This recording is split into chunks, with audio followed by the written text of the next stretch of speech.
Sacha Baron Cohen is a comedian known for his controversial performances, including real people he's pranking. When people have no clue who he is? Comedy gold. What did he convince the Republicans to say? What did he tell Bernie Sanders? How did he solve the environment? What did Rudy Giuliani do in that hotel room? Make sure you watch the video till the end to know the 8 best Sacha Baron Cohen pranks of all time. First up, how did Ali G solve the environmental crisis? How did Sacha Baron Cohen as Ali G solve the environment? The Ali G Show was one of the Sacha's earliest productions, an underground hit in the UK. Under the guise of his silly faux American swagger and outrageous accent, Ali G would put everyone from noted feminist authors to accredited scientists and UK politicians through the ringer with his ridiculous questions. Wicked with it here at the HQ of the Tree People, gonna go in and help them out. He goes in to interview an environmental activist who tries to explain that some of the last green space in London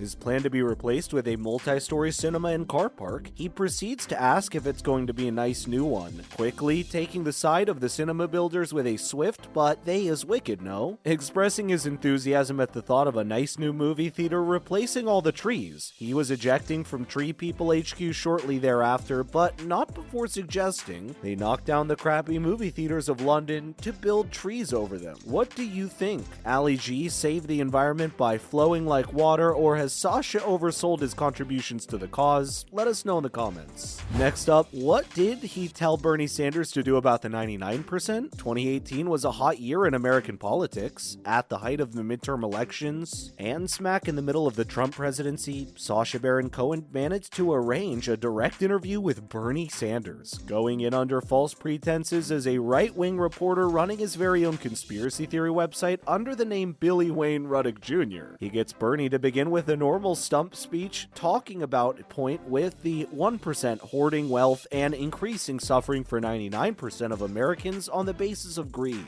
At this point, with the senior politician in a completely sincere mode attempting to get his point across, Sacha counterpoints, why not just take the 99% part of the 1%? Problem solved, everyone gets their money. The interview did not go on for much longer. Sanders' campaign did not take the event lightly and threatened to open congressional hearings over the matter. When they got in touch with Showtime, who claimed it was legitimate filmmaking, there could have been serious legal actions of this caper. Sacha Baron Cohen's career has always risked him landing in hot water, but with all these gags, wouldn't you say it's worth the risk? This wasn't the last time his Who is America program caught flack, but you'll need to wait for number 5, 4, and 2 to learn more. Next on the list, what did he get this bar to sing about the Jew? What did these drunk country guys just say about the Jew? It's important to note that Sacha Baron Cohen is Jewish and proud of his identity, but not religious. He uses comedy to shine light on a variety of social issues, one of them being anti-Semitism. In a live musical appearance by Borat at a bar, he plays a song that continually repeats, "In my country, there is a problem. No matter if the problem is poor transit or goats, the answer is to throw the problem down the well." This reaches its crescendo with, "Throw the Jew down the well so my country can be free." Despite the troubling message, most of the bar is enthusiastically singing along. In later interviews, he'd go on to state that while he doesn't think this made the singers anti-Semitic, he does think it showed they were open to casual anti-Semitism and a similar message. According to news articles, only one other Jewish person was present. She knew of Sacha by reputation and that it was a joke intended to reveal more about the participants than the actor. His controversial comedy has always been intended as a social critique, and this was a prime example. Do you think that Sacha managed to reveal a disconcerting truth about American public life? Or is that bar just full of stinkers? And now, what was the little town of Kingman going to get? Rural Americans are not known for their positive views of Islam, under the guise of an extremely left-wing character. Sacha lured many members of the remote town to Kingman into a meeting. On the basis of great development into their town, he said he'd explain what millions of dollars were going to do to turn their sleepy flyover into the next big stop for all American tourism. The answer was pouring all of this money into the biggest mosque outside the Middle East, no stranger to American politics or tension surrounding religion and ethnicity from the Middle East. Sacha simply continues to drive in harder and harder in a very soft-spoken and sincere manner. Each time he pushes their buttons, the crowd only gets angrier, but that's sort of the content Sacha lives for. This was all part of his Who is America program and struck a sensitive time in American politics where powerful and raw responses were guaranteed.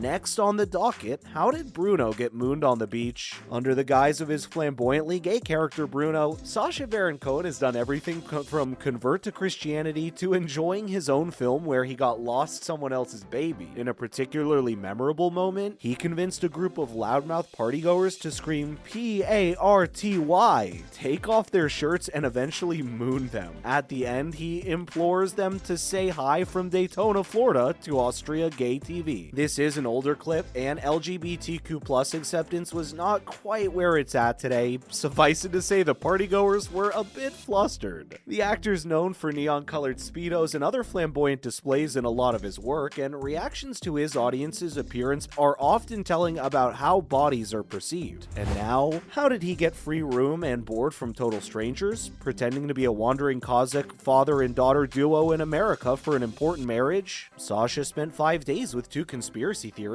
who took him in off the streets and legitimately believing his story. He had to remain in character for 5 days straight, eating breakfast and dinner with his gracious hosts. While these guys did think spraying aerosol around could kill the coronavirus, they were willing to take in a total stranger off the street and give them a week's housing. Do you think this shows Americans can come together to do the right thing no matter what they believe? Or was he just duping 2 dupes for laughs? The content is pretty funny either way. Second to last, what did he convince these Republicans to scream for attention? Playing a super serious Israeli commando trainer, Sacha convinced a number of Republican candidates to partake in a self-defense exercise. In addition to showing them pictures of his pants pulled down on the toilet and claiming that they were terrorists he identified wearing burqas, he gets them to go along with all manner of foolish and xenophobic ideas. Some would have lasting career consequences for these legislative hopefuls. In one skit, he plays the terrorist and instructs them that to attract attention, he must scream the N-word as loud as possible. These candidates are, needless to say, quite white. It's hard to prank someone into making an absolute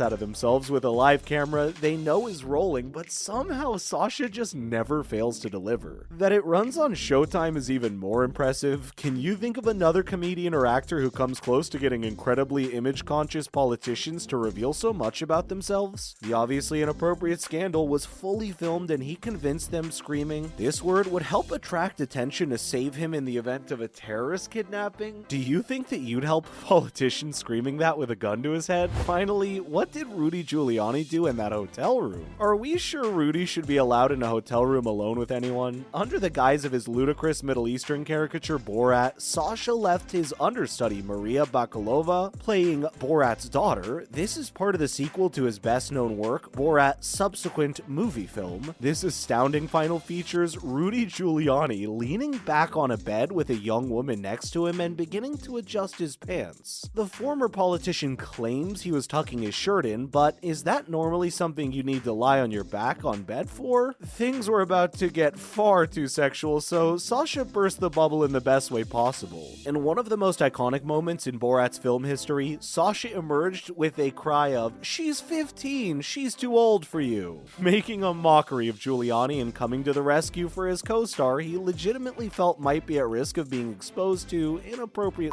content. Sacha secured his #1 prank of all time with that. But what do you think about Sacha Baron Cohen's greatest pranks of all time? Do you agree with how we rank them or disagree? Let us know in the comments, and let us know your top 8 as well. Don't forget to leave a like and subscribe for more content like this. Thanks for watching. See you in the next one.